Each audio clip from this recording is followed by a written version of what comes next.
नमस्कार, मैं हूं डॉक्टर मधुप्रिता, आईवीएफ एवं टेस्ट ट्यूब बेबी कंसल्टेंट एवं स्त्री रोग विशेषज्ञ। और आज की इस वीडियो के माध्यम से हम बात करने जा रहे हैं फूड मिथ ड्यूरिंग प्रेगनेंसी। जैसे प्रेगनेंसी आती है तो बहुत सारे फूड्स ऐसे होते हैं जिसके बारे में हमें काफ़ी सारे मिथ्स हैं। तो आज की वीडियो में हम इस बात को क्लियर करेंगे।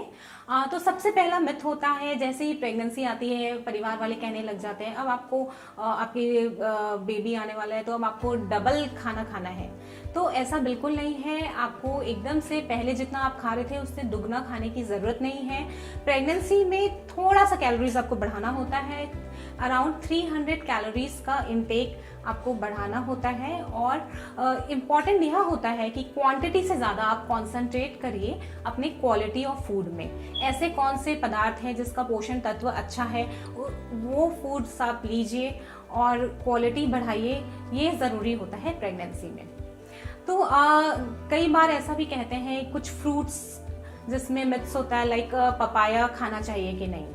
कई बार पेशेंट्स आते हैं बोलते हैं कि हमें कहा गया है कि फर्स्ट ट्राइमेस्टर में हमको पपाया नहीं खाना है। अगर आप साइंटिफिकली बात करें तो ऐसा बिल्कुल नहीं है। पपाया बिल्कुल खा सकते हैं। इवन अगर देखेंगे पपीते में बहुत सारा फाइबर कंटेंट होता है, रफेज कंटेंट होता है जो आपके डाइजेशन को इम्प्रूव करेगा, आपका पाचन शक्ति बढ़ाएगा। ये आप खा सकते हैं बिल्कुल। अगर आप पहले से पपाया खाते हैं तो आप बिल्कुल पपाया खा सकते हैं। इसमें साइंटिफिकली बिल्कुल प्रूवन नहीं है कि ये अबॉर्शन कर देता है। नेक्स्ट फ्रूट की बात होती है पाइनएप्पल के बारे में। कुछ लोग ऐसा सोचते हैं कि प्रेगनेंसी है तो पाइनएप्पल नहीं लेना चाहिए। पाइनएप्पल एक स्ट्रॉन्ग फूड एलर्जेंट है, लेकिन अगर आप पहले से खाते हैं और इसके अगेंस्ट आपको कोई एलर्जी पाई नहीं गई है और आप रेगुलर यूजर है पाइनएप्पल के लिए, तो प्रेगनेंसी में भी आप जरूर से पाइनएप्पल ले सकते हैं। इसके वजह से कुछ हो जाएगा ऐसा बिल्कुल नहीं है। फ्रूट्स के बाद नेक्स्ट कॉमन जो बात होती है वो होता है मिल्क और मिल्क प्रोडक्ट्स के बारे में। मिल्क आप प्रेगनेंसी में मिल्क या मिल्क प्रोडक्ट्स अगर ले रहे हैं तो इम्पॉर्टेंट ये होता है वह पाश्चराइज्ड होना चाहिए। अगर मिल्क ले रहे हैं तो वो अच्छा होता है बॉडी के लिए, उसमें कैल्शियम की मात्रा ज़्यादा होती है। अगर आप प्रेग्नेंट हैं तो 2 से 3 सर्विंग्स ऑफ मिल्क आप ज़रूर ही ले सकते हैं। कर्ड लेना चाहिए कि नहीं, कुछ लोग कहते हैं ये ठंडा होता है प्रेगनेंसी में नहीं लेना चाहिए। तो ऐसा नहीं है। आप दही भी ले सकते हैं क्योंकि दही में इनफैक्ट प्रोबायोटिक्स होते हैं। प्रोबायोटिक्स क्या करता है, डाइजेशन में अगेन हेल्प करता है। तो दही आप बिल्कुल ले सकते हैं। इवन बटर मिल्क भी ले सकते हैं, वो अच्छा पानी का बना होना चाहिए, ये इम्पोर्टेंट है। फिर नेक्स्ट बात ये होती है क्या आप नट्स लेना चाहिए। नट्स आपको हैंडफुल ऑफ नट्स प्रेगनेंसी में ज़रूरी है। बादाम सबसे अच्छा होता है, वॉलनट आप ले सकते हैं। काजू में थोड़ी कैलोरी की मात्रा ज़्यादा होती है comparatively, but nuts handful of nuts अच्छा होता है। इसमें ओमेगा 3 फैटी एसिड्स होता है जो बच्चे के लिए ब्रेन डेवलपमेंट में भी यूजफुल है और आप नट्स बिल्कुल ले सकते हैं। नेक्स्ट ये बहुत ज़्यादा मिथ होता है कि प्रेगनेंसी है, डिलीवरी होने वाली है तो आप बहुत ज़्यादा घी लीजिए। तो घी क्या रहता है, ये इसमें फैट कंटेंट ज़्यादा है। थोड़ा न्यूट्रिशन के लिए आप थोड़ा सा ले सकते हैं घी, लेकिन ऐसा नहीं है अत्यधिक आपको घी का सेवन करना है, क्योंकि कुछ भी एक्सट्रीम आप लेंगे तो ये आपका बहुत ज़्यादा पोषण नहीं देगा, ये आपका साइज ज़रूर बढ़ाएगा। नेक्स्ट ये कुछ बातें होती हैं कि प्रेगनेंसी है तो हमें सफ़ेद चीज़ें लेना चाहिए, और अगर हम सफ़ेद चीज़ें लेते हैं जैसे दूध लेते हैं या अगर वाइट चॉकलेट लेते हैं ब्राउन चॉकलेट की जगह तो ज़्यादा हमारा बच्चा गोरा होगा। तो सफ़ेद चीज़ें लेने से बच्चा गोरा होगा ऐसा बिल्कुल नहीं है। बच्चे का रंग डिपेंड करता है आपके जीन्स के तरफ से।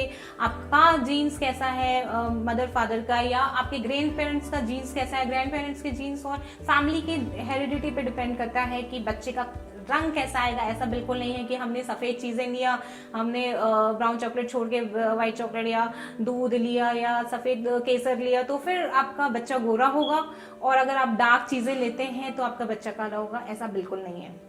तो डार्क चीजों से मुझे याद आया, क्या प्रेगनेंसी में आपको चाय या टी कॉफी आप ले सकते हैं। अगर आप उचित मात्रा में लेते हैं 2-3 बार तो आप ले सकते हैं पहले से, अगर आपको हैबिट है। लेकिन इंपॉर्टेंट ये होता है अगर आप खाने के साथ आपको नहीं लेना है। अगर आप अपने ब्रेकफास्ट के साथ या लंच के साथ चाय पीने के आदी हैं तो उसको मत लीजिए, क्योंकि चाय क्या करता है आपके एब्जॉर्प्शन को, अगर हमने आयरन के एब्जॉर्प्शन को कम करता है, आयरन टैबलेट्स भी लिया है और चाय लिया है तो आयरन के एब्जॉर्प्शन को कम करता है। तो फूड का जो न्यूट्रिशियस पार्ट होता है वो प्रॉपर तरीके से एब्जॉर्ब नहीं हो पाता, इसलिए हम कहते हैं कि चाय को फूड के साथ हमें नहीं लेना है। फिर नॉन वेज की बात आती है तो नॉन वेज आप ले सकते हैं, लेकिन नॉन वेज में ये रहता है कि प्रॉपरली कुक्ड होना चाहिए। हाफ कुक्ड या अनकुक्ड हमें कुछ भी नहीं लेना है, और प्रॉपरली अगर कुक्ड है तो आप सी फूड या फिश भी ले सकते हैं, लेकिन मर्क्यूरी कंटेनिंग फिश आपको नहीं लेना है।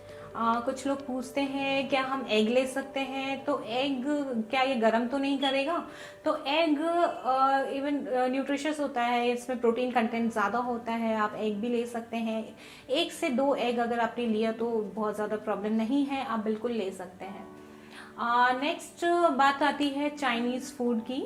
कुछ लोग पूछते हैं कि हम चाइनीज़ फूड ले सकते हैं, तो इम्पॉर्टेंट ये है कि आप अवॉइड करिए बाहर का खाना, जितना हो सके घर का खाना लीजिए। अगर आप प्रॉपरली घर में अगर बना सकते हैं चाइनीज़, और घर में आप अच्छे तरीके से कुक करके बना सकते हैं, तो कोई प्रॉब्लम चाइनीज़ फूड से नहीं होगी। लेकिन अजीनोमोटो जो चाइनीज़ फूड में यूज़ होता है, आप कोशिश करके उसे अवॉइड कीजिए।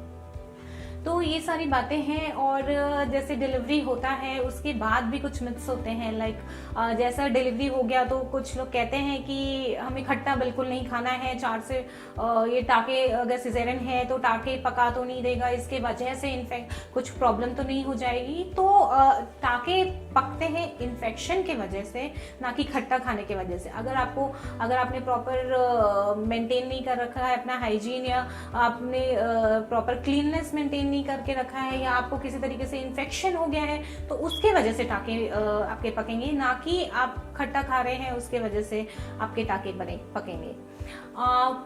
डिलीवरी के बाद मिल्क के बारे में भी लोग पूछते हैं, मिल्क और दही के बारे में। तो स्टार्टिंग में जब तक हम कहते हैं कि आपको मोशन पास नहीं होता, जैसे अगर आपका सिजेरियन सेक्शन हुआ है और 4-5 दिन हो गए हैं और मोशन पास हो गया है, तो उसके बाद आप मिल्क ले सकते हैं, क्योंकि थोड़ा मिल्क डाइजेशन में स्टार्टिंग में प्रॉब्लम हो सकता है, लेकिन बाद में आप जरूर ले सकते हैं।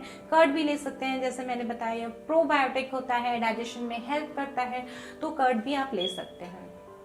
तो आज की इस वीडियो के माध्यम से हमने आपके कुछ फूड मिथ्स को सॉल्व करने की कोशिश की है प्रेगनेंसी और प्रेगनेंसी के दौरान। अगर आपको इस बारे में और भी कुछ जानना है, या आप और कोई फूड मिथ्स के बारे में डिस्कस करना चाहते हैं ड्यूरिंग प्रेगनेंसी, तो आप ज़रूर हमें कमेंट करिए। Thank you.